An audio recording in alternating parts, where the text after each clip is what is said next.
Swerve Strickland.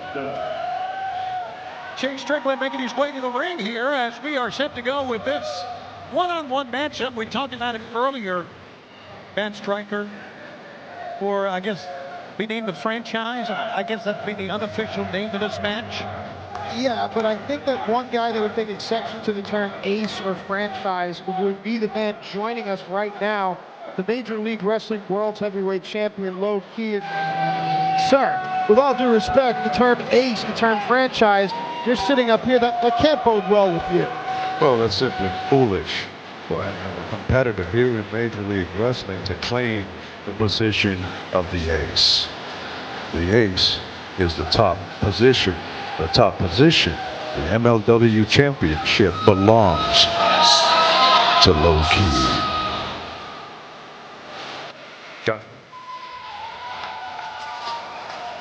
Shane Strickland. We got a match of two of the top wrestlers in the world. Both men are certainly for title fight. Strickland has opted in a return match. Will fight Low Key, our world champion. Yep. Tony, I'm glad that you're sitting between the champ and I, because that slow, methodical pace in which the champion speaks, it's intimidating just hearing him. Now imagine having to wrestle the champ. And his opponents.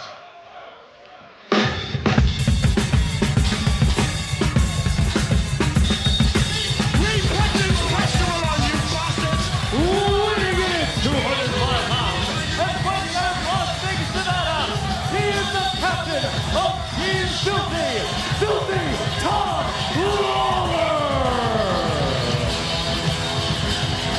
Filthy Tom Lawler, who is guaranteed a title shot after winning Battle Riot this past July. That happened right here in New York City. Champ, I want to go to you, if I may call you champ. Shane Strickland has a long reach, and Lawler's going to need to get underneath that reach and attack the core of Shane Strickland. Do you agree with that strategy? No. The reason I don't agree with that strategy is because with him with such a lanky friend, you want to take his base out. I've already done that. He has weak knees. Lawler being intelligent as a submission artist, he needs to attack those legs. All right. There you have it from the World Heavyweight Champion who's joined us here for this match, Low Key, as Filthy Tom Lawler and Shane Strickland will go one-on-one here on Fusion. Something I found curious is that Shane Strickland said, I think it was that Lawler hasn't made his mark on our sport. Tony, thoughts? Well, he's made his mark here in Major League Wrestling. He won Battle Riot. I mean, that's a mark. Champ? Oh, I see two marks in the ring right now. These two marks are going to end up leaving bigger marks in that ring when I'm done with them. A derogatory term in our sport. But let's talk about the fighting styles here. Lawler, mixed martial arts, UFC background. Strickland, more of a hybrid guy. But dare I say that Strickland may have a striking advantage, whereas Lawler will have a grappling advantage? Well, Lawler needs to be careful with shooting in on them legs because Strickland does have some good knee technique. Right now, just some jawing going on between the two men right now. You know, Strickland even talked about the culture of professional wrestling, the culture of Major League Wrestling, that Lawler is not a part of this. And I guess he sees him as kind of an outsider, being his UFC background.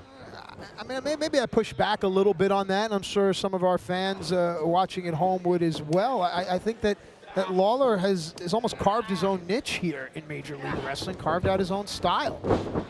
His headlock take over there, and the long legs of Strickland come into play with the head scissor. As Lawler shifts his weight, gets his base, rolls through, and now he should be able to come up, capture an ankle. Champ, you are watching and nodding. What are you seeing here? Well, he was attempting for the Indian deathlock and abandoned it, which allowed Strickland to go after the wrist and transition, and now he loses it with a high kick into the double leg. This is what he needs to be careful with because he does not want to be on the ground with a UFC fighter. Absolutely, and he is right now. A variety of kicks here. Tried a big stomp that time, and Strickland just rolled out of the way of that. What does it say about MLW that our world's heavyweight champion in one or two sentences proves himself to be one of the most intellectual analysts when it comes to the fight game? You don't get into my position without knowing what you're doing. I would agree with that. We are joined here by the world champion Low Key, watching as these two men go at it. You know, we talked about the top of the program for the ace or the franchise, which obviously Low Key took exception to. Great exception, actually. With Strickland saying the only franchise in Major League Wrestling. That's simply foolishness. He's going to find out the hard way what reality is all about. Strickland has wrist control there on Lawler. Lawler's not going to allow Strickland to take his back. As you see, Lawler tries to go for a modified high crotch, slip through on the body slam. Does Strickland. Whoa.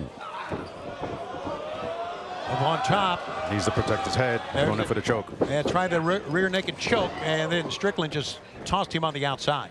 Now, here's a question.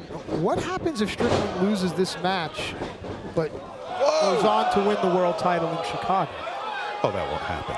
I've already beaten him. I already know the game plan of what it takes to beat him. Lawler's a different animal.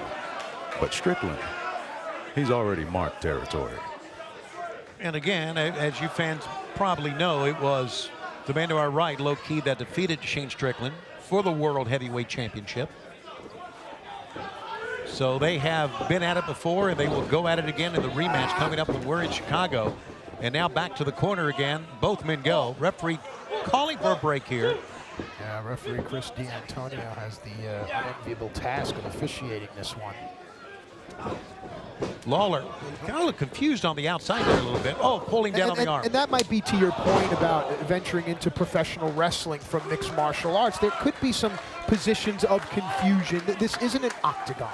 No, this is a wrestling ring. So there are places where Lawler may find himself that are foreign to him. That's 100% true, because there is an in-ring IQ that's required to perform at the highest levels in this ring, especially if you're going for championship material. And this is what these two are trying to do. They need to be extremely sharp in what they're doing to compete. It looks like, I know that Tom Lawlor broke his left arm all the way back in February, and knowing Shane Strickland, I know that he's watched tape, and he has to know that as well. And I'm sure you know that as well, too. Yeah, big smile there from the champ. Well, Strickland is playing to his favor right now. He knows that he needs to stay on top of Lawler because Lawler is simply too much of a threat. You're listening to the voice of the world champion, Low Key, who is joining us here for this matchup between Shane Strickland and the filthy Tom Lawler. And there he goes back to the arm once again. And Tony, one thing that strikes me, and I want to get your thoughts on here, you see Tom Lawlor walking down the street, those two big cauliflower ears. What does that tell you as someone that hasn't been in the ring but has seen everything as Lawler's left arm hits the post again? What does that tell you about a guy like Tom Lawlor? It tells me that Tom Lawler's been on the mat a lot. And of course, now he was a amateur wrestler at Central Florida. So he came up that way, then got into UFC fighting and won. Only got a 1 count that time. I don't know if that was a cover or more of a forearm in the face. Okay. That is something training in the old doghouse underneath the L train that was done to all the new students. Grind the forearm bone into the face. Make them regret putting their shoulders to that mat. Has the arm hooked. He's going right back to this one part of the body here. Oh, wow. Stomping on the elbow. And the world champion just nodding his head in approval on that. That's sound strategy. Sound strategy, but he's letting him get to his feet. He needs to stay on top of him. A lot of distance between these two fighters. Strickland came in, took a banderazo or backdrop onto the apron. Strickland right back in. And he's trying to go into the... Yeah, trying for that armbar submission hold. Goes. Could be a key lock as well here, or a bicep cutter. And you can see that Lawler is keeping his fingers clasped, not allowing his arm to be hyperextended, rolling, getting his shoulders off the mat, but that in turn gives up his back. And now just striking the back here of filthy Tom Lawler. Lawler needs to stack and shake him off. He needs to get him off by stacking forward. Strickland does not have a secured leg. He has a hook sunk in, but he's going to be easy to move. Just trying to improvise here. Pulling up on the neck, pulling back on that left arm. Remember, the left arm is the one that he's been working on here, so he has that pulled back. And now look at filthy Tom Lawler just trying to walk to the ropes here with a man on his back. Yeah, it might not seem like a lot, but Lawler has to carry Strickland's weight while also trying to get his appendages free here. And you can see the striations there and the pressure being placed as the shoulder blades begin to touch. Loki, what does this feel like? Well, what he's doing is he's moving the shoulders out of range of motion, which can definitely tear the labrum and the AC joint. So this is definitely painful when your arms are being pulled back and out of range of motion, similar to what the cops do in a hammerlock. Look at this. getting to the ropes, teeth first. I don't know if I've ever seen that. Useful. And married him over, and Strickland now. Oh, again, a back leg front kick right to the sternum. I wonder where you learned that from. Yeah, sir. I think we all know where we've seen that. From the world champion himself. Who, by the way, is joining us. Low Key is here with us at the broadcast position. There it is again. I'm noticing an aggression from Shane Strickland. He almost seems to be annoyed. And when you read the papers, when you listen to the pundits and the critics that tell you about your style in our sport, that can get to you. Low Key, does it tell you something about the mindset of Shane Strickland? Well, if you're allowing others to get into your mental space, especially when you have competition this high in Major League Wrestling, you're not doing yourselves any favor. What you're doing is telling everyone you're not mentally tough enough for the highest level of what this sport entails. Lawler trying to hook onto that left leg. There you go, up kick. And up kick. Plant that heel. And he sure did, got him out of it. Here comes Lawler again. And just lariat knocked him for a loop that time. Stay on him, cover him, cover him. We don't know what kind of damage that modified heel hook did to Shane Strickland. We're going to see Shane's mobility here. Wants him to stand up, and now he rolls through. And cutter that time.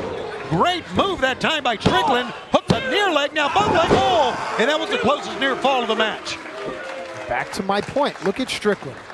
That's frustration. That is an angry fighter. And I've said this before, an angry fighter is a sloppy fighter. When you become emotional, it becomes a distraction from what you are currently involved in. These are mistakes that are made by amateurs. You cannot afford to do this at this level. Both in life and in sports, emotions will bring you down. Absolutely. There you see Lawler trying to get up the center of the ring. Not sure who his opponent is. Now you see Strickland took too much time getting up top. Enable Lawler to get up, and here now Filthy Tom. Knife edge chops, and Strickland just caught up top here. Lawler. Wow, it was almost like went for a spinning heel kick, and Strickland was able to get his hands up so that his forearms took the brunt of the punishment there, but Lawler still able to take advantage of Strickland's precarious positioning here. Could be a superplex from the top. That's what it is. Load over, keeps him into a front chancery, a choke. Champ, what's going on here? Well, Strickland has to get his base out from underneath him. He has to be able to move in. Now he stacks him. This is bad territory. He needs to get his body away. He needs to get his body, and he needs to start breaking that grip that's underneath his chin. You see the pinching that's going on in the carotid artery on the sides of his neck. Yep. He's not going to last long with a UFC fighter squeezing him. Absolutely. He's got to get out of this. This could be a turning point of the match right here, and the referee is checking in. And it's smart for Lawler to dig his hooks in to wrap his legs around. It doesn't allow Strickland to shift his torso, and it looks like Shane might be going night-night. No. Look at this. Using his legs, the strength of his legs, picked him up. Oh, and almost like a brain buster. Suplex that time. Wow, what power of the legs to get out of that. As you can see, I'm not so sure he's got much left to cover here. So now as the blood starts to return to the brain of Shane Strickland, the starfish, the little spots start to fade away. Does Strickland know where he is right now, champ? Well, sometimes you're running on fumes, and instinct kicks in, especially when you're run down to the point of these two right now. Strickland and Tom Lawlor both trying to get their feet here. And the referee administering the count. Both are to their knees. Let's see where they go from here. Well, you come in sometimes with a strategy, and sometimes you got to change things up. So much riding on the line here. Yes, the term ace or franchise would be nice, but to be called a world's heavyweight champion, that, my friends, would be much nicer. And there's only one man in Major League Wrestling that has that title and that moniker right now. It is Low Key, who joins us here on our broadcast. I plan on staying that way for a long, long time. Strickland, boy, felt the brunt of that one. He's trying to fight back, and not much behind that one. And look at Lawler. Open hand short strikes. But he left the left arm exposed there, and Strickland went right back to it. Ooh. But he's within striking distance, and Lawler with the other arm finds the face. Now trying to get Lawler down off his feet. Boy, Lawler with strikes to the midsection. Strickland still holding on to that left arm. Got a cording hold for our old World of Sport British wrestling fans there, and that's pressure on the elbow, shoulder, and wrist. And again, that time knee lifts. I'm not sure if looked like Strickland may have blocked that second one, but not the third one. Oh, and drives him down. And that time not only drove him down, the face hit the knee. Could put that nose right through the brain there. Absolutely. Oh! 1, 2, and you saw the look of shock on Lawler's face. He thought he had it. And Tony, again, what does it say that when the man to your right is quiet, that it's just as intimidating as when he speaks, just as intimidating as when he's in the ring? Just watching intently is our champ.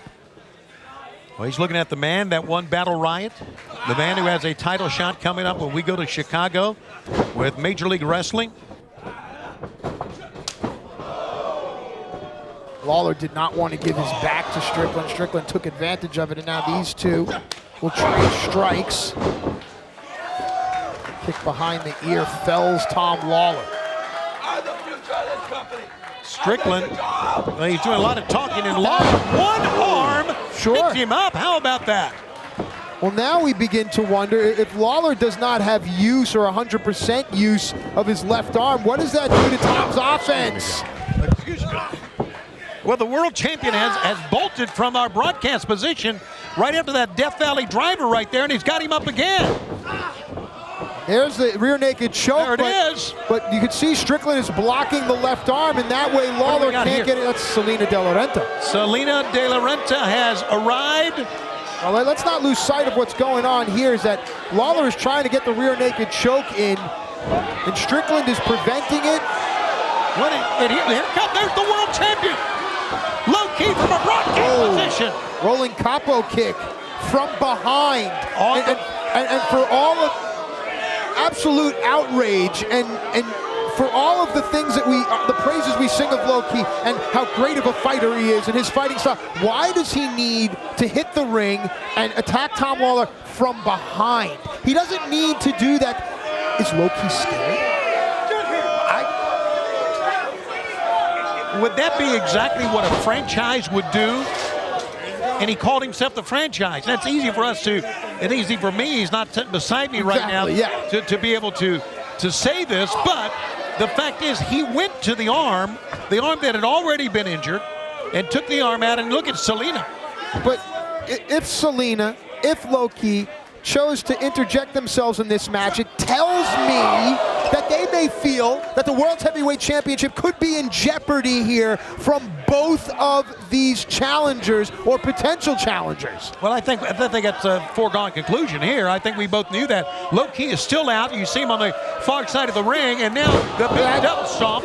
That's almost a Low-Ki maneuver. 1, 2. No, he escaped. And boy, look how angry the world champion is. Low-Ki said, how come you can't finish him? Listen, yes, it is easy to say with Low-Ki all the way down there and us up here, but I'm telling you something right now. It seems that Strickland, he keeps trying to put Tom away. He can't, and Low-Ki becomes more and more enraged. If I'm a betting man, I'm saying that Low-Ki sees Tom Lawlor as a threat, or he did before the arm may have been broken right there. Tom Lawlor is a threat to Low-Ki's title. That had to do it. If nothing else, they may have broken the arm. And if Shane Strickland beats Tom Lawlor, then Shane Strickland is the #1 threat to Low-Ki's title.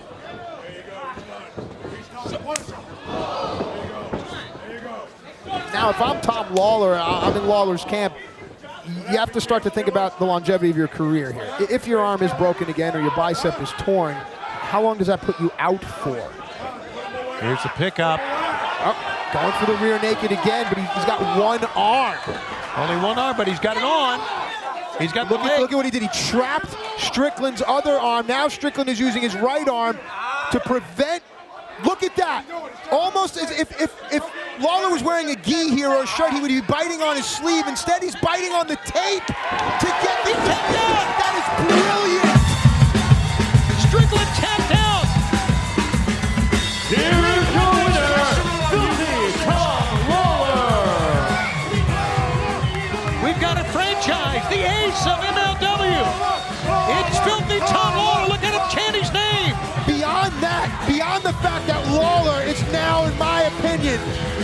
dangerous man in Major League Wrestling. He showed something that we thought only low-key had, and that is a cerebral mind for the fight game. What Lawler did there by biting on his tape to create the pressure, to get the choke. How about the fact that Strickland said, I've had enough, I quit, and now look at this developing situation. Next week on MLW Fusion, the Halloween celebrations begin early with MLW Fright Night. Tony, it's going to be terrifying. Jimmy Havoc versus Sami Callihan. Spin the wheel, make the deal. That's going to be a hell of a fight next week. And this one's going to be scary too. Selena De La Renta has once again summoned the legendary LA Park, and next week he's going to face a man who's not human in PCO. Folks, get your fun-sized Snickers and strap yourselves in, as this one is going to be a fight. Casey Lennox standing by with the winner, Filthy Tom Lawlor. Tom, congratulations on your match tonight. You won. Now everybody wants to know, when are you going to cash in that MLW Battle Riot contract? Those of you that have been following MLW for a while, they know Low-Key. Low-Key's a great champion. But what Low-Key's even better at is running away from Filthy Tom Lawlor.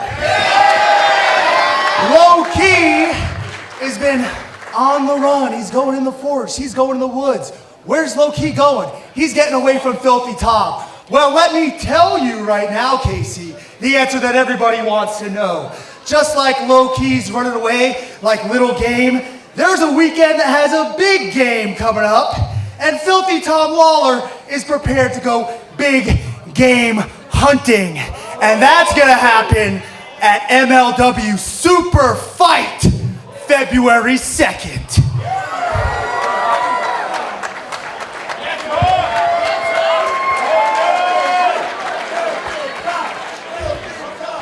New York, what do you say? Is it time to get filthy?